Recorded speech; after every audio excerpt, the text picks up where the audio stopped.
Celui qui aime sa vie la perdra, et celui qui hait sa vie dans ce monde la conservera pour la vie éternelle. Jean 12, 25. Le Seigneur nous dit qu'on peut perdre son âme pour la seule raison que l'on aime sa propre âme. Que veut dire aimer notre âme?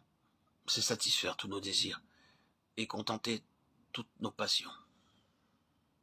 Si le Seigneur, par exemple, nous demande de cesser de faire une certaine chose, il faut nous soumettre, nous donner nous-mêmes, afin d'obéir au Seigneur.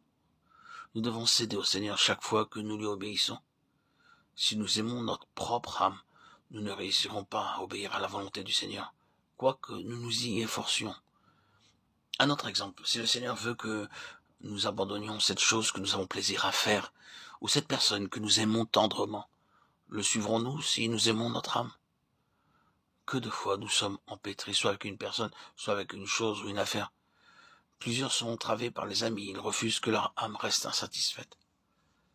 Nous n'avons pas besoin de mentionner beaucoup de choses manifestement mauvaises, car nous nous rendons bien compte qu'elles sont condamnables.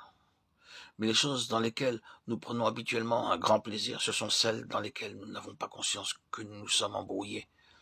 Nous savons que le mot argent est trop ignoble pour être mentionné, pourtant combien de personnes ne sont pas disposées à s'en séparer? Un vêtement ou un mets délicieux peuvent nous prendre au piège. Pourquoi est-il si difficile pour l'homme de ne pas aimer son âme?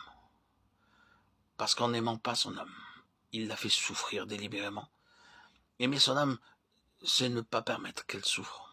Cependant, en faisant ainsi, cette personne perdra sûrement son âme, parce qu'elle a déjà cédé à ses désirs excessifs et permis qu'elle en jouisse. Quand est-ce que son âme en souffrira la perte? Au moment où le Seigneur établira le royaume. Quiconque aime son âme dans cet âge ne pourra pas jouir de la gloire avec le Seigneur dans le temps à venir. Nous croyons que la possession de la vie éternelle aussi bien que notre entrée dans le ciel sont toutes deux certaines et assurées. Mais quant à régner dans le royaume du millénium et expérimenter la jouissance future de l'âme, ceci demande de notre part que nous n'aimions pas notre âme aujourd'hui.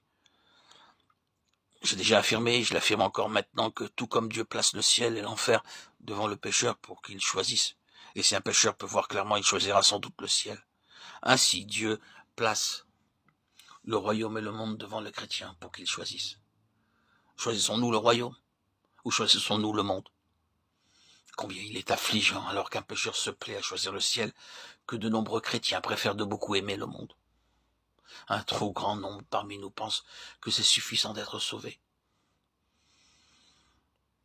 Toutefois, prenons conscience qu'après notre nouvelle naissance, Dieu place devant nous le royaume futur pour que nous choisissons.